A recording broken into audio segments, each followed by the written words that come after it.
بسم اللہ الرحمن الرحیم نحمدہ ونصلی علی رسولہ الکریم اما بعد۔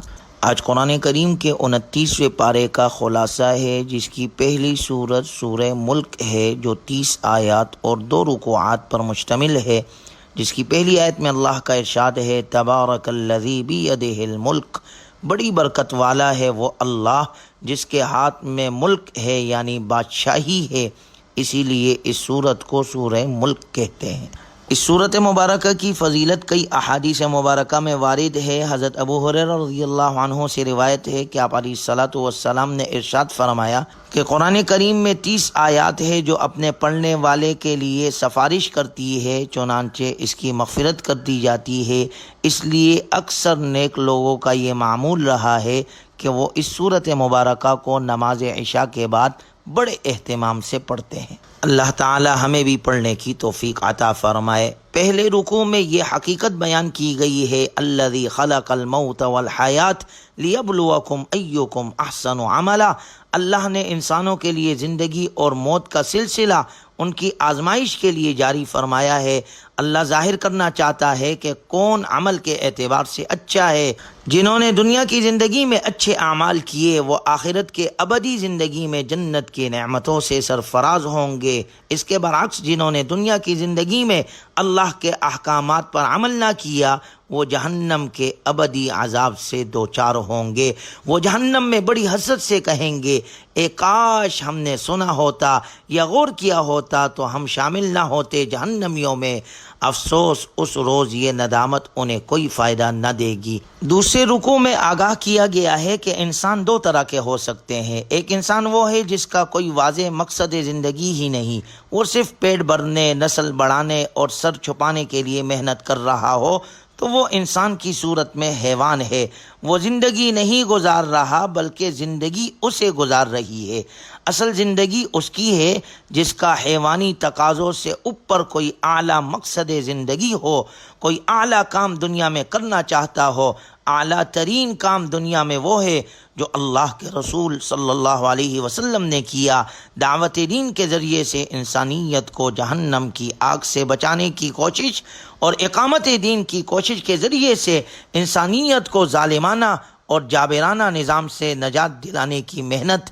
اللہ ہمیں بھی دعوت دین اور اقامت دین کے لیے مال و جان لگانے کی توفیق عطا فرمائے۔ اس کے بعد سورہ قلم ہے جو 52 آیات اور 2 رکوعات پر مشتمل ہے۔ چونکہ اس سورت مبارکہ کی ابتدا میں اللہ نے قلم کی قسم کھائی ہے، نون والقلم وما یسطرون، اس لیے اسے سورہ قلم کہا جاتا ہے۔ یہ قلم کی عظمت اور اس کے عظیم نعمت ہونے کو ظاہر کرتی ہے۔ حضرت عبداللہ ابن عباس رضی اللہ عنہما سے روایت ہے کہ سب سے پہلی چیز جو اللہ نے پیدا فرمائی وہ قلم تھا۔ اسے پیدا کرنے کے بعد فرمایا لکھو۔ اس نے پوچھا کیا لکھوں؟ فرمایا تقدیر لکھو۔ چنانچہ اس دن سے قیامت تک جو کچھ ہونے والا تھا قلم نے لکھ دیا۔ پھر اللہ نے نون یعنی دوات کو پیدا فرمایا۔ غور کیا جائے تو یہ قلم ہی ہے جس نے اسلاف کے علوم ہماری طرف منتقل کیے اور پوری دنیا میں معلومات کی اشاعت کا ذریعہ بنتا ہے۔ قرآن نے قلم اور تعلیم و تعلم کی اہمیت اس ماحول میں بیان کی جو ماحول قلم اور کتاب سے دوری کا ماحول تھا، لیکن چونکہ قرآن کریم اللہ تعالیٰ کی آخری آسمانی کتاب ہے اور اسے نازل کرنے والا جانتا تھا کہ آنے والا دور قلم، علم، معلومات اور تحقیق کا ہے، اس لیے اس نے مسلمانوں کو قلم کی اہمیت کی طرف متوجہ کیا۔ دیکھا جائے تو کمپیوٹر اور انٹرنیٹ وغیرہ بھی قلم ہی کی ترقی یافتہ صورتیں ہیں۔ اس کے بعد اس سورت مبارکہ میں آپ علیہ الصلاۃ والسلام کی قدر و منزلت اور آپ علیہ الصلاۃ والسلام کے اخلاق اور مناقب کا بیان ہے۔ سب سے پہلے تو قسم کھا کر فرمایا ما انت بنعمت ربک بمجنون، آپ علیہ الصلاۃ والسلام اپنے رب کے فضل سے دیوانہ نہیں، جیسے کہ آپ علیہ الصلاۃ والسلام کے مخالفین کہتے ہیں وَإِنَّ لَكَ لَأَجْرًا غَيْرَ مَمْنُونَ، اور آپ علیہ الصلاۃ والسلام کے لیے بے انتہا اجر ہے۔ وَإِنَّكَ لَعَلَىٰ خُلُقٍ عَظِيمٍ، اور آپ علیہ الصلاۃ والسلام کے اخلاق عظیم ہے۔ حضرت عائشہ صدیقہ رضی اللہ عنہا سے رسول اللہ صلی اللہ علیہ وسلم کے اخلاق کے بارے میں سوال کیا گیا تو انہوں نے جواب دیا کہ آپ کا خلق قرآن ہے۔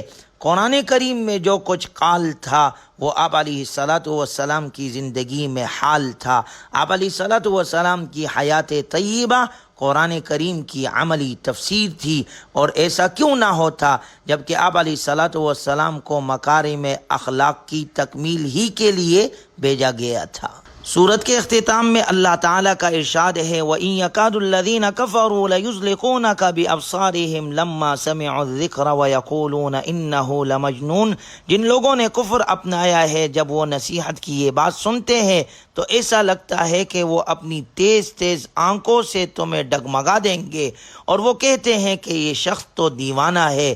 وَمَا هُوَ إِلَّا ذِكْرٌ لِّلْعَالَمِينَ۔ حالانکہ یہ تو دنیا جہاں کے لوگوں کے لیے ایک نصیحت ہی نصیحت ہے۔ اس کے بعد سورہ حاقہ ہے جو 52 آیات اور 2 رکوعات پر مشتمل ہے۔ حاقہ کے معنی ثابت ہونے والی، چونکہ قیامت کے دن اللہ کے وعدے اور وعیدیں ثابت ہوگی اس لیے اسے سورہ حاقہ کہا جاتا ہے۔ الحاقۃ ما الحاقہ وما ادراک ما الحاقہ۔ اس سورت کے پہلے رکوع میں آگاہ کیا گیا ہے قیامت کا واقع ہونا ایک برحق حقیقت ہے۔ قوم عاد، قوم سمود، آل فرعون، قوم لوط اور قوم نوح نے اس حقیقت کو جھٹلایا تو یہ قومیں اللہ کے عذاب کی مستحق بنی۔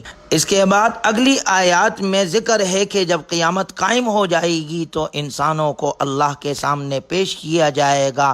فَأَمَّا مَنْ أُوتِيَ كِتَابَهُ بِيَمِينِهِ۔ ان میں سے جو نیک بخت ہوں گے ان کا اعمال نامہ ان کے دائیں ہاتھ میں دیا جائے گا جسے وہ خوشی کے مارے دوسروں کو دکھائیں گے، اور جو بدبخت ہوں گے ان کا اعمال نامہ بائیں ہاتھ میں دیا جائے گا۔ وہ بڑی حسرت سے کہیں گے یا لیتنی لم اوت کتابیہ، اے کاش مجھے میرا اعمال نامہ دیا ہی نہ جاتا اور مجھے خبر بھی نہ ہوتی کہ میرا حساب کیا ہے۔ اے کاش کہ میری موت ہی پر میرا کام تمام ہو جاتا۔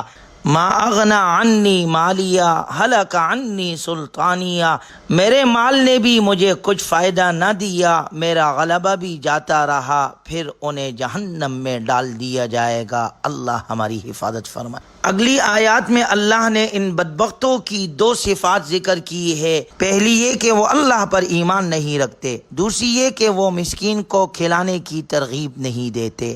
اس کے بعد سورہ معارج ہے جو 44 آیات اور 2 رکوعات پر مشتمل ہے۔ اس کی تیسری آیت میں اللہ کا ارشاد ہے من اللہ ذی المعارج، وہ اللہ کی طرف سے آئے گا جو چڑھنے کے تمام راستوں کا مالک ہے۔ اسی نسبت سے اسے سورہ معارج کہا جاتا ہے۔ کفار مکہ حضور علیہ الصلاۃ والسلام اور آپ کی دعوت کا مذاق اڑاتے تھے۔ اس صورت مبارکہ کے پہلے رکوع میں نبی صلی اللہ علیہ وسلم کو تلقین کی گئی ہے کہ وہ صبر کرے، عن قریب ان کافروں پر ایسا عذاب آئے گا جو ٹالا نہ جا سکے گا، جسے کوئی نہ روک سکے گا۔ روز قیامت ایک مجرم خود کو بچانے کے لیے بطور فدیے اپنے بیٹے، بیوی، بھائی بلکہ پورے کنبے کو پیش کرنا چاہے گا، لیکن خود کو دہکتی ہوئی آگ کے عذاب سے نہ بچا سکے گا۔ حقیقت یہ ہے کہ انسان بہت ہی کم ظرف ہے، اس پر تکلیف آئے تو واویلا کرتا ہے، اور اگر نعمت مل جائے تو بخیل بن جاتا ہے اور دوسروں کو اس کے فیض سے محروم رکھنے کی کوشش کرتا ہے۔ جبکہ اللہ کے کچھ نیک بندے ایسے ہیں جن میں اچھی صفات پائی جاتی ہے۔ ان کی 8 صفات کا اگلی آیات میں ذکر ہے۔ پہلے نمبر پر الذین هم علی صلاتہم دائمون، وہ نماز کی پابندی کرتے ہیں۔ دوسرے نمبر پر ان کے مال میں سوال کرنے والوں اور سوال سے بچنے والوں سب کا حق ہوتا ہے، گویا کہ وہ نماز کے ذریعے سے حقوق اللہ اور زکوٰۃ کے ذریعے سے حقوق العباد ادا کرتے ہیں۔ تیسرے نمبر پر وہ حساب اور جزا کے دن کی تصدیق کرتے ہیں۔ چوتھے نمبر پر وہ عبادت اور اطاعت کے باوجود اللہ کے عذاب سے ڈرتے ہیں۔ پانچویں نمبر پر وہ زنا اور جنسی غلاظت سے اپنے دامن کو بچا کر رکھتے ہیں، صرف حلال پر اکتفا کرتے ہیں اور حرام کی طرف نظر نہیں اٹھاتے۔ چھٹے نمبر پر وہ امانتیں ادا کرتے ہیں اور وعدوں کو پورا کرتے ہیں، نہ وعدہ خلافی کرتے ہیں اور نہ امانت میں خیانت کرتے کرتے ہیں۔ 7ویں نمبر پر وہ حق اور عدل کے ساتھ گواہی ادا کرتے ہیں۔ 8ویں نمبر پر صفت یہ ہے کہ وہ نماز کو اپنے اوقات میں ادا کرتے ہیں اور اس کے آداب اور واجبات کا التزام کرتے ہیں۔ اللہ یہ سب صفات ہم میں بھی پیدا فرمائے۔ اولئک فی جنات مکرمون، اللہ کا ارشاد ہے یہی لوگ ہیں جو جنت میں عزت کے ساتھ رہیں گے۔ اس کے بعد سورہ نوح ہے جو 28 آیات اور 2 رکوعات پر مشتمل ہے۔ اس صورت مبارکہ میں حضرت نوح علیہ السلام کا قصہ بیان ہوا ہے، اسی مناسبت سے اس صورت کا نام سورہ نوح ہے۔ حضرت نوح علیہ السلام کو شیخ الانبیاء بھی کہا جاتا ہے کیونکہ ان کی عمر تمام انبیاء اکرام علیہم السلام سے زیادہ طویل تھی، اور حضرت آدم علیہ السلام کے بعد دنیا والوں کی طرف سے وہ سب سے پہلے رسول تھے۔ انہوں نے اپنے قوم کو اللہ کی عبادت اور اپنی اطاعت کی دعوت دی، اور اس دعوت کے سلسلے میں مبالغے کی حد تک کوشش کی۔ رات کو بھی دعوت دی اور دن کو بھی، خفیہ بھی سمجھایا اور علانیہ بھی، لیکن وہ جتنی زیادہ دعوت دیتے تھے قوم اتنی ہی ان سے دور بھاگتی تھی۔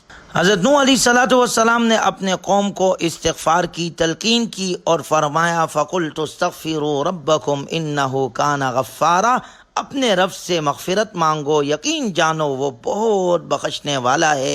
یرسل السماء علیکم مدرارا، وہ تم پر آسمان سے خوب بارش برسائے گا۔ ویمددکم باموال وبنین، اور تمہارے مال اور اولاد میں ترقی دے گا۔ ویجعل لکم جنات ویجعل لکم انہارا، اور تمہارے لیے باغات پیدا کرے گا اور تمہاری خاطر نہریں مہیا کر دے گا۔ ما لکم لا ترجون للہ وقارا، تمہیں کیا ہو گیا ہے کہ تم اللہ کی عظمت سے بالکل نہیں ڈرتے؟ وقد خلقکم اطوارا، حالانکہ اس نے تمہیں تخلیق کے مختلف مرحلوں سے گزار کر پیدا کیا ہے۔ کیا تم نے یہ نہیں دیکھا کہ اللہ نے کس طرح 7 آسمان اوپر تلے پیدا فرمائے اور ان میں چاند کو نور بنا کر اور سورج کو چراغ بنا کر پیدا کیا؟ یہ ساری نعمتیں اللہ نے عطا کی، لیکن تم پھر بھی اللہ کی عبادت نہیں کرتے۔ چنانچہ قوم پھر بھی نافرمانی پر اڑی رہی، اللہ کے احکامات کی نافرمانی اور اپنے نبی کی تعلیمات کا انکار کیا تو اللہ نے انہیں طوفان کے ذریعے سے غرق کر دیا۔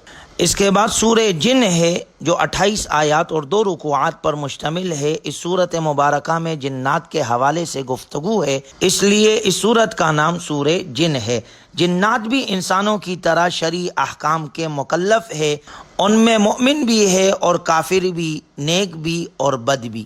اس صورت مبارکہ میں جنات کی اپنی قوم کے لیے دعوت کا بیان ہے۔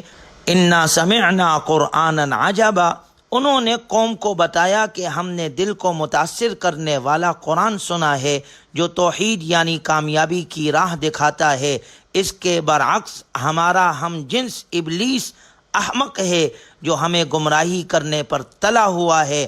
ہم نافرمانی کر کے اللہ کو زمین یا آسمان میں عاجز نہیں کر سکتے۔ ہماری خیر اسی میں ہے کہ ہم قرآن کریم پر ایمان لا کر کامیابی کی راہ اختیار کرے۔ جو قرآن کریم پر ایمان نہ لائے گا وہ بڑھتے چڑھتے عذاب کا شکار ہوگا۔ اس صورت مبارکہ میں یہ حقیقت بھی بیان کی گئی ہے کہ وَأَنَّ الْمَسَاجِدَ لِلَّهِ، کہ مساجد اللہ کے گھر ہے، لہٰذا کم از کم ان گھروں کو تو شرک سے پاک رکھا جائے۔ فَلَا تَدْعُوا مَعَ اللَّهِ أَحَدًا، یہاں اللہ کے سوا کسی کو نہ پکارا جائے۔ اس کے بعد سورہ مزمل ہے جو 20 آیات اور 2 رکوعات پر مشتمل ہے۔ اس کی پہلی آیت مبارکہ میں اللہ کا ارشاد ہے یا ایھا المزمل، ایک کپڑے میں لپٹنے والے، اسی نام سے اس سورت کو سورہ مزمل کہتے ہیں۔ اس سورت میں حضور علیہ السلام کی زندگی کے مختلف پہلوؤں کا بیان ہے۔ آپ علیہ السلام کی عبادت، اطاعت، آپ کا قیام اور تلاوت، آپ کا جہاد و مجاہدہ۔ خود اس صورت مبارکہ کا نام اس بات کو ظاہر کرتا ہے کہ اس صورت میں رسول اللہ صلی اللہ علیہ وسلم کی شخصیت کا بیان ہے۔ جب ان آیات کا نزول ہوا تو آپ چادر اوڑھ کر لیٹے ہوئے تھے۔ اللہ نے محبت اور پیار کے انداز میں خطاب کرتے ہوئے فرمایا یا ایھا المزمل، ایک کپڑے میں لپٹنے والے، حضور علیہ الصلاۃ والسلام دن کو دین کی دعوت دیتے تھے اور رات کو نماز میں طویل قیام فرماتے تھے اور اس میں قرآن کریم کی تلاوت فرماتے تھے۔ بعض اوقات پوری رات کھڑے رہتے تھے جس سے قدم مبارک میں ورم آ جاتا۔ اللہ تعالیٰ نے آپ علیہ الصلاۃ والسلام کو اختیار دے دیا، قم اللیل الا قلیلا نصفہ او انقص منہ قلیلا، کہ آپ چاہے تو آدھی رات قیام کرے یا آدھی سے کم یا کچھ زیادہ۔ راتوں کا یہ قیام روحانی تربیت میں بڑا مؤثر ثابت ہوتا ہے، اس لیے قیام اللیل کا حکم دینے کے بعد فرمایا گیا انا سنلقی علیک قولا ثقیلا، یقیناً ہم تجھ پر عن قریب بہت باری بات نازل کریں گے۔ باری بات سے مراد قرآن عظیم ہے جس کی ایک خاص ہیبت اور جلال ہے، اس کا تحمل وہی کر سکتا ہے جس کا نفس علم و عرفان کے نور سے روشن ہو چکا ہو اور باطن کی روشنی میں قیام اللیل کو خاص دخل حاصل ہے۔ اگلی آیات میں اللہ کا ارشاد ہے وَاصْبِرْ عَلَىٰ مَا يَقُولُونَ وَاهْجُرْهُمْ هَجْرًا جَمِيلًا، اور جو باتیں یہ کافر لوگ کہتے ہیں ان پر صبر سے کام لو اور خوبصورتی کے ساتھ ان سے کنارہ کر لو۔ ان مخالفین کو عن قریب ایسی جہنم میں ڈال دیا جائے گا جس میں دہکتی ہوئی آگ، حلق میں اٹکنے والے کانٹے دار غذا اور وہ بیڑیاں ہوگی جس سے مجرموں کو جگڑ دیا جائے گا۔ اس کے بعد سورہ مدثر ہے جو 56 آیات اور 2 رکوعات پر مشتمل ہے۔ اس کی پہلی آیت مبارکہ میں اللہ کا ارشاد ہے یا ایھا المدثر، ایک کپڑے میں لپٹنے والے، مراد آپ علیہ الصلاۃ والسلام ہے۔ یہ صورت آغاز وحی میں نازل ہوئی تھی۔ اس صورت کی ابتدا میں حضور صلی اللہ علیہ وسلم کو اللہ کی طرف دعوت، کفار کو ڈرانے اور ان کی تکلیفوں پر صبر کرنے کا حکم دیا گیا ہے۔ اس کے بعد یہ صورت مجرموں اور مخالفوں کو اس دن کے عذاب سے ڈراتی ہے کہ جو ان کے لیے بڑا سخت ثابت ہوگا۔ اگلی آیات میں حضور علیہ الصلاۃ والسلام کے اس بدترین دشمن کا تذکرہ ہے جسے ولید بن مغیرہ کہا جاتا تھا۔ یہ شخص قرآن سنتا تھا اور پہچانتا بھی تھا کہ یہ اللہ کا کلام ہے، لیکن بڑا آدمی ہونے کے گھمنڈ میں کفر اور انکار کرتا رہا اور قرآن کو معاذ اللہ سحر اور جادو قرار دیتا رہا۔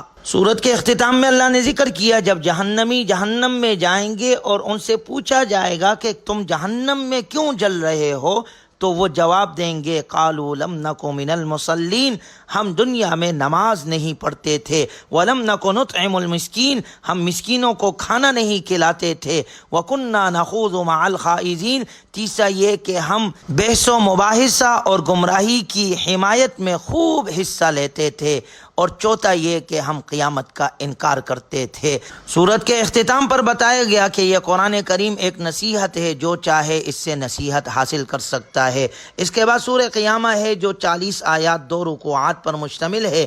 چونکہ اس سورت میں زیادہ تر قیامت کا ذکر ہے اس لیے اسے سورہ قیامہ کہا جاتا ہے۔ لا اقسم بیوم القیامہ ولا اقسم بالنفس اللوامہ، اس صورت کی ابتدا میں اللہ نے حشر و نشر کے قیام پر یوم القیامہ اور نفس لوامہ کی قسم کھائی ہے۔ انسان کا نفس 3 قسم پر ہے۔ نمبر 1 نفس امارہ، یہ وہ نفس ہے جو برے کاموں کی طرف مائل رہتا ہے۔ دوسرے نمبر پر نفس لوامہ، وہ ہے جو انسان کو گناہوں پر ملامت کرتا ہے۔ تیسرے نمبر پر نفس مطمئنہ ہے، یہ وہ نفس ہے جو نیکی پر آمادہ کرتا ہے اور برائی سے متنفر کرتا ہے۔ آخرت میں تو ہر شخص کا نفس اسے ملامت کرے گا ہی، دنیا میں بھی جن لوگوں کا ضمیر بیدار ہوتا ہے وہ انہیں ملامت کرتا رہتا ہے۔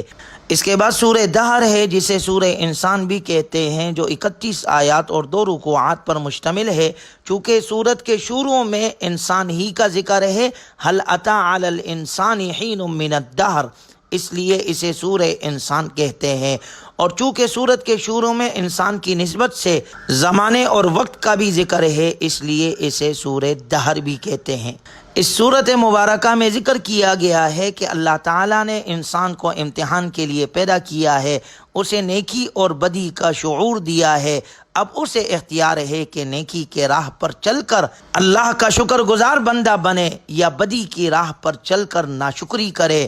بدی کی راہ پر چلنے والوں کا انجام برا ہوگا، نیکی کی راہ پر چلنے والوں کے لیے جنت کی نعمتیں ہیں۔ آگے ان کی صفات کا ذکر ہے کہ یہ لوگ اللہ کی رضا کے لیے اس کی راہ میں مال خرچ کرتے تھے اور دنیا میں کسی بدلے یہاں تک کہ لوگوں کی طرف سے شکریہ کے بھی طلبگار نہ تھے۔ ان کو جنت میں مختلف مشروبات اور پسندیدہ غذائیں چاندی کے برتنوں میں پیش کی جائے گی۔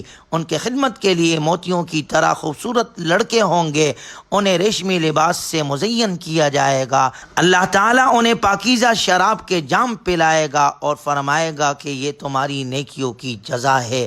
اللہ ہمیں بھی نصیب فرمائے۔